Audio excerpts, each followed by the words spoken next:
Ito naman sa mga magulang, ha? Bantayan po lagi ang kinakain ng inyong mga batang anak.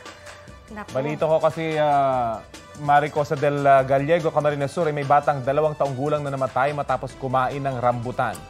Kwento na ng ina ng bata, naglalaro ang kanyang anak noon, hindi raw niya alam kung saan galing ang rambutan. Nagulat siya nang hindi na nakahinga ang kanyang anak. Itinakbo pa sa ospital ang bata pero dead on arrival na.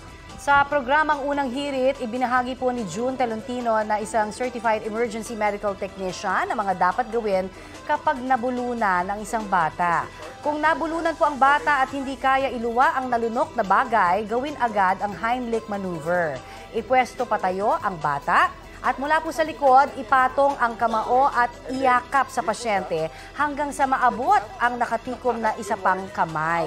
Hanggang sa mailuwa na po ng bata ang nalunok na bagay.